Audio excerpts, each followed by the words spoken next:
जय जय रघुवीर समर्थ. शुका सारिखे पूर्ण वैराग्य जाचे, वसिष्ठा परिज्ञान योगेश्वराचे.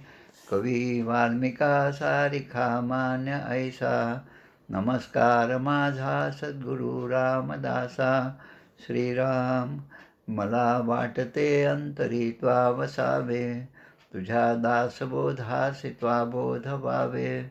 अपत्यापरी पाववी प्रेमग्रासा, महाराज या सद्गुरु रामदासा. जय जय रघुवीर समर्थ.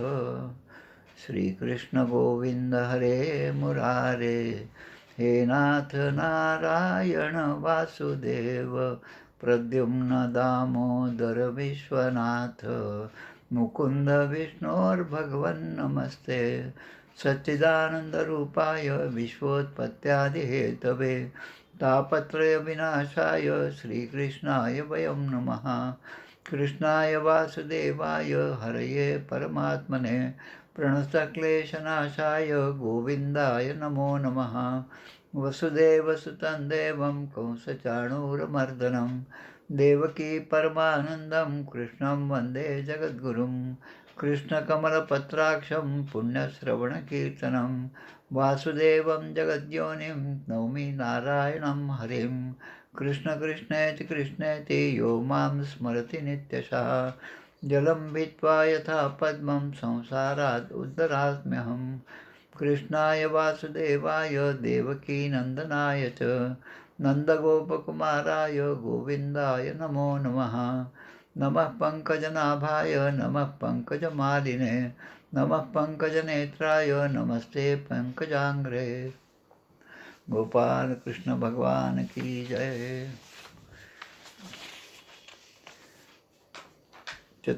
चतुश्लोकी भागवताचे 4 श्लोक, म्हणजे आपण पूर्णपणे 6 श्लोक म्हणतोय. श्री भगवान वाच. ज्ञानं परमगुह्यं मे यद्विज्ञानसमन्वितं, सरहस्यं तदङ्गं च ग्रहाणगजितं मया. यावानहं यथा भावो यद्रूपगुणकर्मकः, तथैव तत्त्वविज्ञानम् अस्तते मदनुग्रहात्. अहमेवासमेवाग्रे नान्यं यत् सत्परं, पश्चादहं यदेतच्च यो वशिष्येत सोऽस्म्यहम्. ऋतेर्थं यत् प्रतीयेत् न प्रतीयेत् चात्मनि, तद्विद्यादात्मनो माया. यथा भासो यथा तमः, यथा महान्ति भूतानि भूतेषु चावचेष्वनु. प्रविष्टान्यप्रविष्टानि तथा तेषु न तेष्वहम्. एतावदेव जिज्ञासं तत्त्वजिज्ञासुनात्मनः, अन्वयव्यतिरेकाभ्यां यत् स्यात् सर्वत्र सर्वदा. एतमन्तं समातिष्ठ परमेण समाधिना, भवान् कल्पविकल्पेषु न विमुह्यति कदाचित्. गोपाल कृष्ण भगवान की जय. जय जय रघुवीर समर्थ. आता श्री अच्युत महाराजांनी लिहिलेली या 3ऱ्या स्कंधाची अवतरणिका आपण वाचतोय. बरोबर प्रत्येक अध्यायावर 1-1, 2-2 श्लोक असे 24 ओव्या यामध्ये आहेत. तृतीय स्कंद प्रथमोध्याय. उद्धव विदुर भेट होय, कृष्ण बालक्रीडा सांगता होय. उद्धव द्वितीयोध्यायी. अध्यायी अन्नलीला चरित्र. विदुर मैत्रेय भेट चतुर्थ. मैत्रेय सांगे विदुराप्रत. सृष्टिक्रम पंचमोध्यायी. षष्ठी विराट शरीर उत्पत्ती. सप्तमी प्रश्न. अष्टमी ब्रह्मोत्पत्ती. नवमी विधीद्वारा हरिस्तुती. दशमी सृष्टिकथा दशविध. मन्वंतर कालविभाग वर्णन, तो 11 महान. 12 सृष्टी विस्तारण, वाराह अवतार 13. चतुर्दशी दिती गर्भधारण.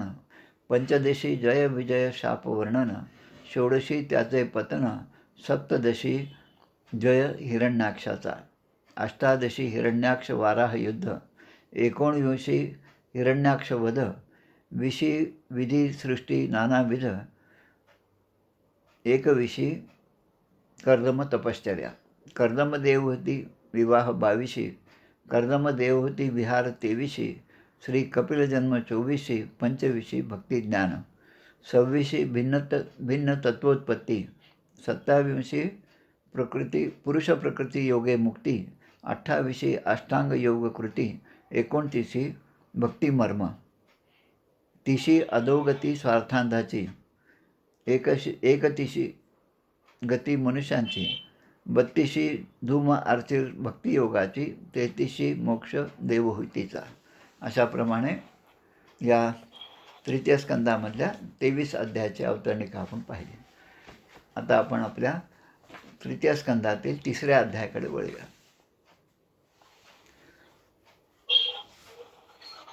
मागच्या वेळेस आपण पाहिलं हा विदुर आणि उद्धवांचा संवाद सुरू आहे. आता या तिसऱ्या अध्यायामध्ये मुख्यतः भगवंताच्या अन्य लीला चरित्रांचे वर्णन. आधी दुसरा अध्याय आहे, 1 मिनिट. भगवंताच्या बाललीलांचे वर्णन हा दुसरा अध्याय आहे. शुकदेवांनी परीक्षित राजाला जेव्हा सांगतात की जेव्हा विदुराने उद्धवाकडे श्रीकृष्णासंबंधी विचारले, आपण पाहिलं मागच्या पहिल्या अध्यायामध्ये की उद्धव आणि विदुर यांचा संवाद होता. विदुराने अनेक प्रश्न उद्धवांच्याकडे विचारले. तेव्हा उद्धवांना मनापासून खूप आनंद झाला, कारण श्रीकृष्ण हे त्यांचे आराध्य दैवत होते. अगदी बालपणापासून श्रीकृष्णाची भक्ती त्यांच्यामध्ये होती आणि अनेकदा त्यांचा सत्संगसुद्धा त्यांना लाभलेला होता. त्यामुळे त्यांची आठवण होऊन त्यांचे हृदयसुद्धा उचंबळून आले. श्रीकृष्णाची आठवण त्यांना एकदम सुखद अशी झाली. त्यावेळेस तर सांगतात की पंचहायनो मात्रा प्रातराशाय याचितः तन्नै छद्रन चयन यस्य सपर्याम बाललीलया.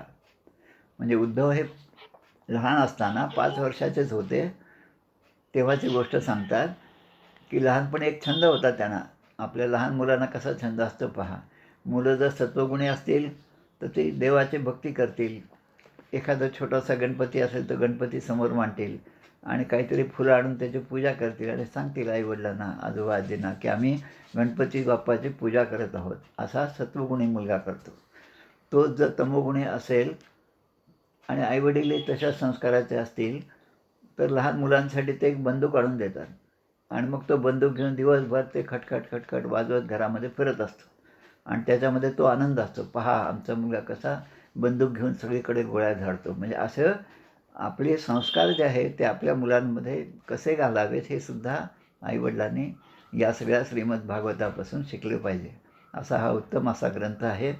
5 वर्षाचा असताना या उद्धवांनी श्रीकृष्णाची मूर्ती तयार करायची. आता मूर्ती तयार करणं लहान मुलांना कसं शक्य आहे. त्यामुळे एखादा दगडच घ्यायचा आणि त्यामध्येच कल्पना करायची हेच भगवान श्रीकृष्ण आहेत. कुठल्या तरी गवताच्या 2-4 काड्या, 1-2 फुलं जे मिळतील ते आणायचं आणि त्यामध्ये भगवंताची पूजा करायची. आता त्यांनी आणलेलं ते गवताच्या काड्या आहेत का फूल आहेत, त्याला सुगंध आहे का नाही, यापेक्षा उद्धवांचा जो बालस्वरूप असा भाव होता तो भाव या ठिकाणी महत्त्वाचा आहे. आणि ते एवढे तन्मय होऊन जायचे की आईने जेवणासाठी बोलावले तरी ते जात नसत. प्रातराशाय याचिता म्हणजे याचना करणं. आईने याचना केली.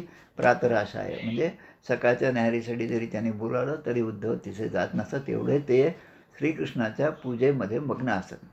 आता तेच उद्धव भगवंताची पूजा करत करत श्रीकृष्णाच्या सेवेमध्ये आता वृद्ध झालेले आहेत आणि त्या उद्धवांना विदुराने हे सगळे प्रश्न विचारलेले आहेत. आणि असे प्रश्न विचारल्याबरोबर त्या उद्धवांचे रोमांच दाटून आले आणि तीव्र भक्तियोगामध्ये भगवान श्रीकृष्णाच्या त्या प्रेम प्रवाहामध्ये ते वाहत गेले आणि आनंदमग्न झाले. उद्धवानी डोळे भरून आले. 1-2 क्षण ते थांबले. आपला तो अश्रू जे आहे त्याने आवरले आणि बोलायला सुरुवात केली.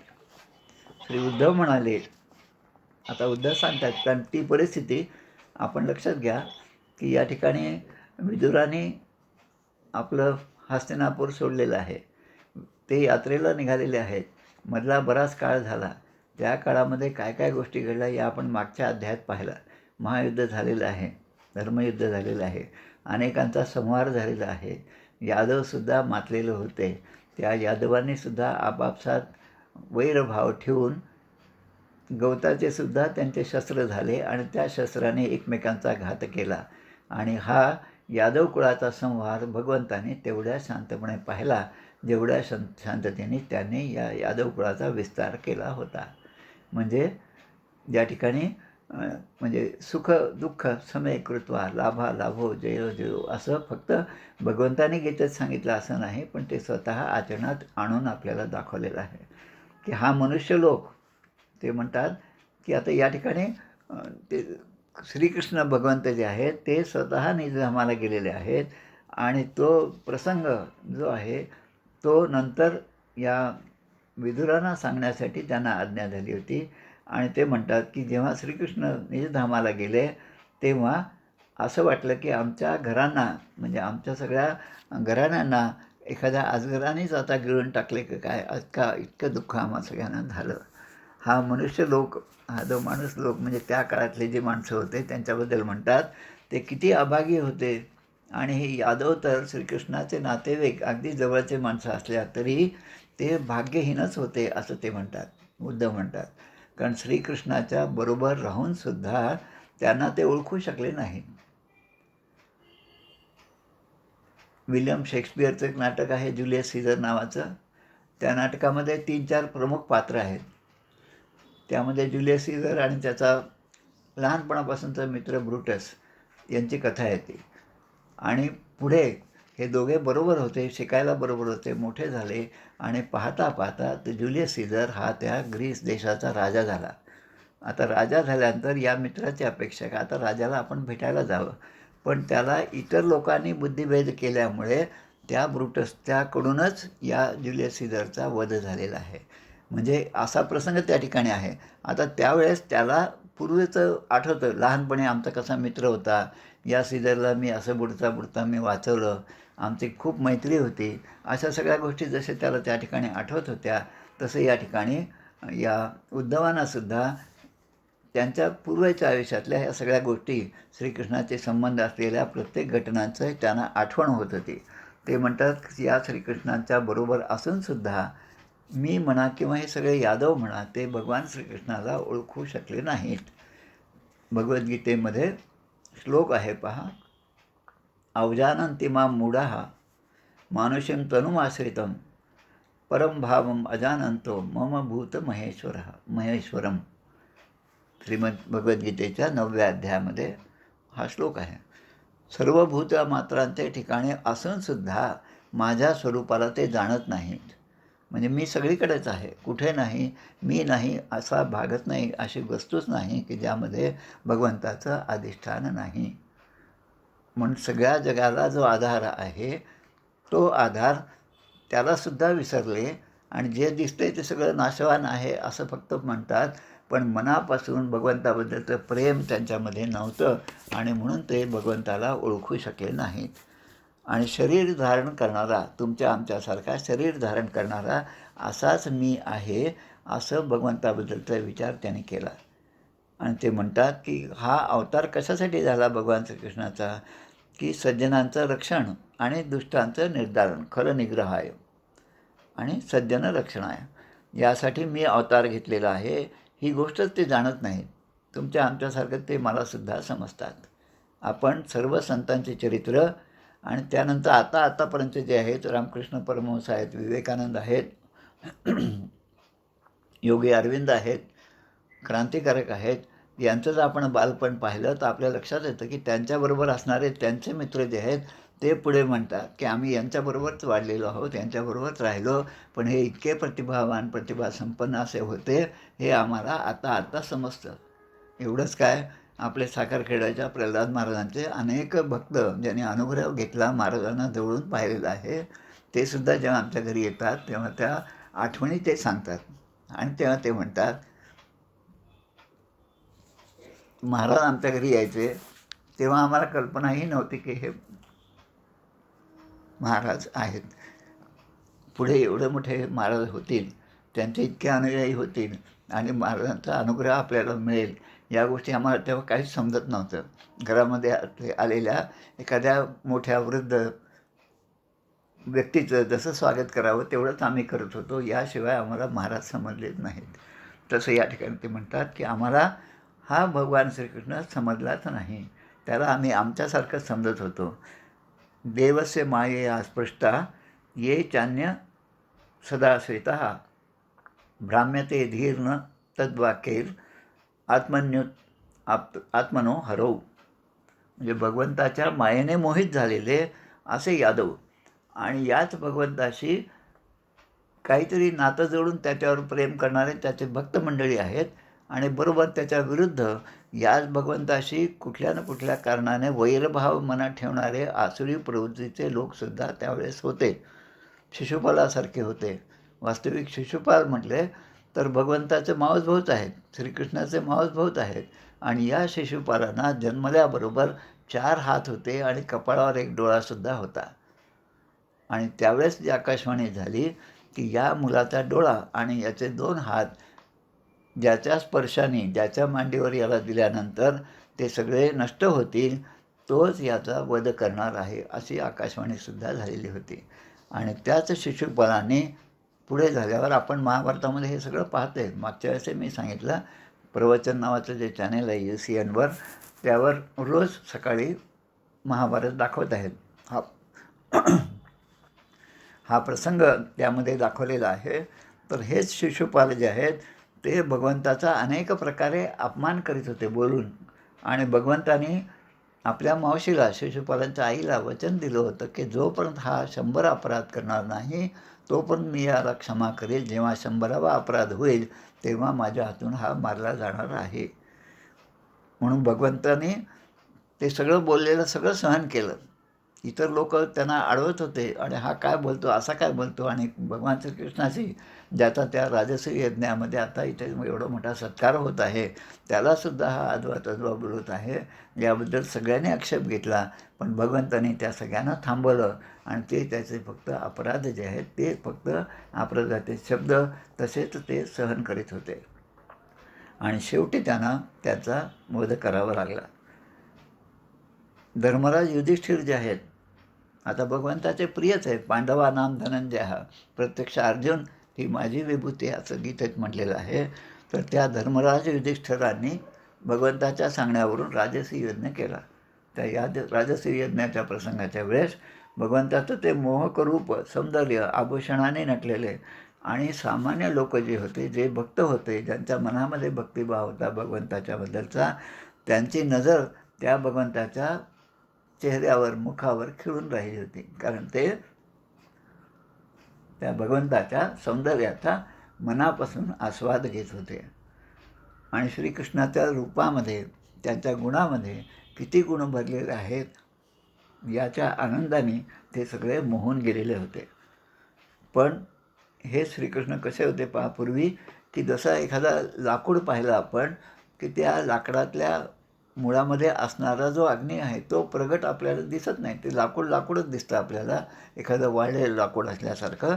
पण तेच दुसऱ्या लाकडावर जेव्हा घर्षण होतं त्यामधनं अग्नी निर्माण होतो आणि तोच अग्नी त्या सगळ्या लाकडांना, मोठ्या गंजीलासुद्धा पेटवून देतो आणि भस्मसात करतो. हे जसं आहे तसं भगवंतानी अजन्मा असून देखील त्याने अवतार घेतलेला आहे. अजोपि सन् अव्ययात्मा भूतानाम ईश्वरोपि सन् प्रकृतीं स्वाम अधिष्ठाय संभवात्म्याय मायया. मी जन्म जो आहे भगवंताचा, या श्रीकृष्णाचा, हा सुद्धा सगळ्यांच्या दृष्टीने वेगळ्याच प्रकारचा आहे. एखाद्या कारागृहामध्ये जन्म होणं, त्यावेळेस ते अनेक काय म्हणतात, चांगले शुभशकून भगवंताच्या जन्माच्या वेळेस झालेले आहेत.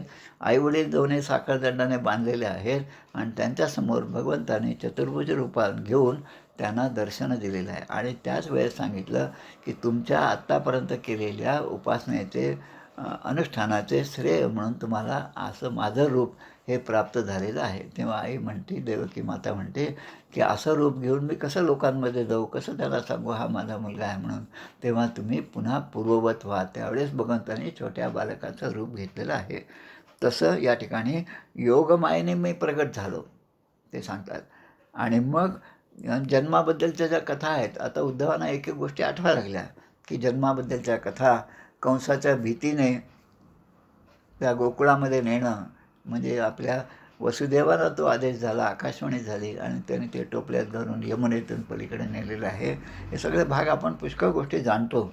पुढे आपण पाहतो की या कालयवनाच्या भीतीने सुद्धा मथुरेतून पळून गेलेले आहेत. हाही भाग आपण पाहिलेला आहे.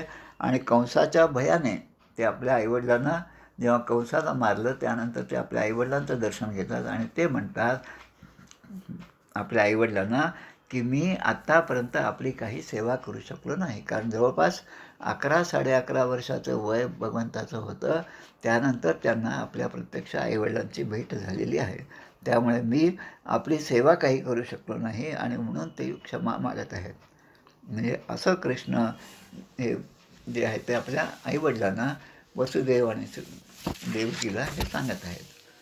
पुढे म्हणतात ते, म्हणजे उद्धवांना आठवणी होतात की चेदी नरेश शिशुपाल, या शिशुपालाच्या त्याला म्हणजे एवढं सगळं असूनही 100 अपराध केल्यानंतर त्याचा जेव्हा मृत्यू झाला तेव्हासुद्धा भगवंतांनी त्याला चांगली गती दिलेली आहे, की जी कठोर साधना करणाऱ्या तपस्व्यांनासुद्धा मोठ्या कष्टाने ती गती मिळते. ती गती याने या शिशुपालाला दिलेली आहे.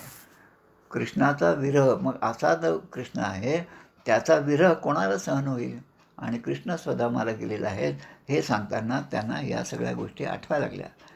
पुढे म्हणतात महाभारताचं जेव्हा युद्ध झालं तेव्हा त्या युद्धामध्ये आपण त्या महाभारताच्या सिरियलमध्ये खूप गोष्टी पाहतो आणि जसा जसा आपला हा अभ्यास वाढतो तसं आता लक्षात येतं की त्यामधल्या प्रत्येक वाक्याच्या मागे असणारा पारमार्थिक अर्थ जो आहे तो हळूहळू आपल्या आता चांगल्या रीतीने लक्षात येत आहे. 20 दशक दोन्हीचे समास साधके पाहावे सावकाश, विवर्ता विशेषा विशेष कळो लागे. हे जे समर्थ सांगतात त्याचा प्रत्यय आता तेच सिरियल, तेच महाभारत, तेच रामायण किंवा तीच संतांची चरित्र पुन्हा पुन्हा वाचून पुन्हा पुन्हा पाहून आपल्या मनामध्ये त्या गोष्टी आता स्थिर होत आहेत. याचासुद्धा आनंद एक भक्त म्हणून आपल्याला निश्चितच होत असेल. आणि मग एवढं सगळं पराक्रमी असणारे की ज्या श्रीकृष्णाच्या बरोबरीचा दुसरा कोणीच नाही, कृष्णच तो भगवान स्वयं, म्हणजे एकच भगवान की ज्याच्या जोडीला दुसरा कोणी नाही, असा तो भगवान श्रीकृष्ण होते. आणि ज्याच्या म्हणजे अधिकार एवढा होता की सगळे राजे त्यांच्याकडे येऊन त्यांच्या शरण जायचे, त्यांच्या पाया पडायचे, आशीर्वाद घ्यायचे. आणि राजे इतके मोठे बलाढ्य राजे होते, वीर होते, पराक्रमी होते. आणि ते सुद्धा भगवंत ज्या ठिकाणी बसत असत त्यांचं पाय ठेवण्याचं जे आसन आहे त्या आसनावर ते राजे येऊन आपलं मस्तक ठेवून म्हणजे आपल्या मुकुटासहित ते त्याला स्पर्श करत होते आणि स्वतःला धन्य मानत होते. एवढा मोठा अधिकार भगवंताचा, भगवान श्रीकृष्णाचा आहे. आणि असं असूनही हेच भगवंत जेव्हा उग्रसेन राजासमोर जाऊन उभे राहायचे तेव्हा ते नम्रतेने दोन्ही हात जोडून उभे राहून महाराजांना म्हणतात की महाराज आमची प्रार्थना ऐका. म्हणजे उग्रसेन महाराजांना काही सांगायचं असेल, निवेदन करायचं असेल तर त्यावेळेस दोन्ही हात जोडून अत्यंत नम्रतेने ते त्यांच्याशी बोलतात. म्हणून श्रीकृष्णाच्या ठिकाणी असणारे हे जे गुण आहेत हे गुण अत्यंत महत्त्वाचे आहेत. आपण थोडंसं काही हुद्दा मिळाला की आपण लक्ष्मीचा भरवसा धरी आणि मग पुढे लक्ष्मी आल्यावरी मागच्या सगळ्या ओळखी विसरून जातो. असं माणसाचं जीवन हे आपल्या ग्रंथराज दासबोधामध्ये आपल्याला सांगितलेलं आहे. आता पुढे सांगतात पूतनेची आठवण झाली उद्धवांना. आणि मग पुन्हा एक श्लोक उद्धव त्या ठिकाणी म्हणतात, अहो बकी यम स्तनकालकूटम जिघांस या पायद अप्यसाध्वी लेभे गतिं धातृचिंता चितां ततोन्य कं वा दयालुं शरणं व्रजेम. कं वा दयालुं शरणं व्रजेम म्हणजे अशा दयाळूच्या शरणाला त्याच्या शरणागती कोण नाही घेणार, इतका दयाळू भगवंत आहे तर. कारण याच भगवंताने त्यांच्या लहानपणी म्हणजे अगदी काय 8 दिवसाचे होते त्यावेळेस सांगतात पूतनेने यांना दूध पाजण्याच्या निमित्ताने विष लावून त्यांना दूध पाजलेलं आहे. पण त्या भगवंताने ही पुतनेची अवस्था आणि ही पुतना कोण आहे हे जाणलेलं आहे. श्रीमद भागवतामध्ये याच्याबद्दलचे अनेक टीकाकारांनी जवळपास 15-16 कारणं दिलेली आहेत की जेव्हा ती पुतना यांना जवळ घेऊन ती आपल्या मांडीवर घेते तेव्हा भगवंताने आपले डोळे मिटलेले आहेत. आता भगवंतांनी का डोळे मिटले याबद्दलची 15-16 कारणं त्या ठिकाणी दिलेली आहेत. त्या पुतणेला सुद्धा म्हणजे एवढ्या दुष्ट हेतूने जरी ती आली तरी ती भगवंतांना दूध पाजण्याचा उद्देश मुख्य असल्यामुळे आपल्या आईला जशी गती मिळाली तशीच गती तिने त्या पुतणेला सुद्धा दिलेली आहे. आणि श्रीकृष्णासारखा एवढा दयाळू कोण आहे की ज्याला आम्ही शरण जावे, म्हणून त्यालाच आम्ही शरण जात आहोत. उद्धव म्हणतात, मी तर जे असुर आहेत त्यांनासुद्धा भगवंताचे भक्तच मानतो. यावेळेसचा कल्याणचा जो विशेषांक आहे तो सुद्धा असाच आहे, दैवी संपद विभाग योग. म्हणजे याबद्दलचाच तो अंक आहे, खूप छान असा अंक तो आहे. इथे उद्धव म्हणतात की जे भगवंताचे भक्त असंच मी त्या असुरांना मानतो. पण असुर कोण आहे? सुर आणि असुर त्याच्याबरोबर विरुद्ध. हे जे करतील त्याच्या उलट त्यांचा विचार असतो. पण त्यांना हे समजत नाही की शेवटी जय जो आहे तो भगवंताचाच आहे, हे त्यांना समजत नाही. पण आसुरी प्रवृत्तीने ते भगवंताशी वैर धरून असतात आणि वैरभाव मनात ठेवल्यामुळे, क्रोधामुळे त्यांचे चित्त सर्व काळी त्या भगवंताचं चिंतन करीत असतात. असं म्हणतात की कंसाला प्रत्येक वेळेस सावली जरी दिसली तरी तो कृष्णच आहे, काळं काही जरी दिसलं तरी तो कृष्णच आहे आणि तोच मला मारायला येत आहे. कारण ती आकाशवाणी झाली होती ना की देवकीचा अष्टमक गर्भ अष्टपुत्र जो आहे तो तुला मारणार आहे. आणि म्हणून प्रत्येक ठिकाणी त्याला कंसाला हा कृष्ण दिसत होता. म्हणजे अशा प्रकारे सुद्धा भगवंताची भक्ती केलेली आहे. आणि मग कंसाच्या भीतीने आता एक एक सांगतात ते की बालपणाचं सांगतात की आणि गोकुळामध्ये 11 वर्ष राहिले ते. तर जसं त्या लाकडामध्ये अग्नी असतो पण तो गुप्त असतो, तसं भगवंतानी त्या गोकुळामध्ये असताना की या कंसाचा शत्रू म्हणजे भगवान श्रीकृष्ण बालकृष्ण यांचा जन्म इकडे गोकुळामध्ये झाला आहे, ज्या गोकुळामध्ये ते आहेत, सुरक्षित आहेत, ही गोष्ट कोणालाही समजू नये अशी खबरदारीसुद्धा घेतली होती. पण सुगंध जो आहे तो कुठल्याही गोष्टींनी लपत नाही. सुगंध हा जसा येतो तसाच भगवंताची कीर्ती पुढे त्या कंसाच्या कानावर गेलेली आहे, हे सुद्धा आपल्याला माहिती आहे. म्हणून ब्रजवासी जे होते, त्या ब्रजामध्ये राहणारे जे होते, त्यांना मंत्रमुग्ध करून या भगवंताने खूप चांगल्या प्रकारे आनंद दिलेला आहे. आणि त्या कंसाने जसं मामा आपल्या भाच्यासाठी काहीतरी खेळणी आणत असतो, तसं या कंसाने अनेक राक्षस दैत्य या भगवान श्रीकृष्णांना मारण्यासाठी म्हणून त्या गोकुळामध्ये पाठवलेले आहेत. पण लहान मुलांची खेळणी कसं चुकून जरी आपला पाय पडला तरी ती तुटून जातात, तशा पद्धतीने या भगवंताने या सगळ्या राक्षसांचा, कितीतरी बलाढ्य आणि शक्तिसंपन्न अशा राक्षसांचा वध केलेला आहे, हे सुद्धा त्यांना त्यावेळेस आठवलं. आणि मग म्हणतात पुढच्या श्लोकामध्ये, धनाचा सदुपयोग होण्यासाठी नंदाना आणि गोपांना. आता ही कथा कुठली आहे तर ती गोवर्धन पर्वताच्या वेळेसची आहे की आपल्या वडिलांना नंदबाबांना आणि गावातील सगळ्या वृद्ध गोपांना एकत्र आणून भगवंताने हा विचार मांडला की आपण जी या ठिकाणी इंद्राची पूजा करता, इंद्रमुख करता, इंद्राचा यज्ञ करता इंद्रासाठी, कारण तो इंद्र पाऊस पडतो असं म्हणून तुम्ही हे सगळं आत्तापर्यंत परंपरागत करत आलेले आहात. हा विचार तुमच्या सगळ्यांचा काही बरोबर नाही. यापेक्षा आपल्याला उपकार मानायचे असेल तर त्या गोवर्धनाचे माना, कारण त्या गोवर्धनामध्ये आज पाऊस पडतो, त्याच्यामुळे पाऊस पडतो आणि आपण धनधान्याने इतके संपन्न आहोत ते त्याचीच कृपा आहे. आपल्या गाई ज्या आहेत, म्हशी जे आहेत, हे सगळे त्या ठिकाणी चरतात आणि म्हणून आपल्याला एवढं दूध दुभतं मिळत आहे आणि म्हणून तुम्ही त्यांची पूजा करा असं म्हणून त्यांचं मन बदललं आणि त्यांनी भगवंतांनी त्या गोवर्धनाची पूजा केलेली आहे. पुढे दशमस्कंदामध्ये या सगळ्या गोष्टी विस्ताराने येणारच आहेत. त्यामुळे यामध्ये फक्त उद्धवांना जी आठवण झाली ती संक्षिप्त रूपाने या ठिकाणी सांगत गेलेली आहे. म्हणून गोवर्धनच्या वेळेस गाईची पूजा झाली आहे आणि पुढे शरद पौर्णिमेचा सुद्धा उल्लेख येतो यामध्ये एका शेवटच्या श्लोकामध्ये. कार्तिक पौर्णिमेला, शरद पौर्णिमेला गोपींना आनंद देण्यासाठी भगवंतांनी अनेक रूप धारण केले आणि रासलीला हा श्रीमद भागवताचा आणि त्यातल्या त्या दशमस्कंदाचा 5 अध्याय आहेत, त्याला रासपंचाध्यायी म्हणतात. त्यामध्ये भगवंताचं आणि भक्ती म्हणजे या सगळ्या गोपींचं जे प्रेम आहे ते प्रेम त्यामधनं प्रकट झालेलं आहे. आणि त्या प्रेमाच्या मध्ये सुद्धा जेव्हा गोपींना अहंकार झाला तेव्हा भगवंतांनी आपलं रूप जे आहे त्या ठिकाणाहून अदृश्य केलेलं आहे. आणि मग त्यांचे ते विरह पाहिल्यानंतर भगवंत पुन्हा प्रगट झाले आहेत. या सगळ्या लीला ज्या आहेत त्या या ठिकाणी त्यांना आठवतात उद्धवांना, आणि उद्धव या सगळ्या गोष्टी त्यांना सांगत आहेत.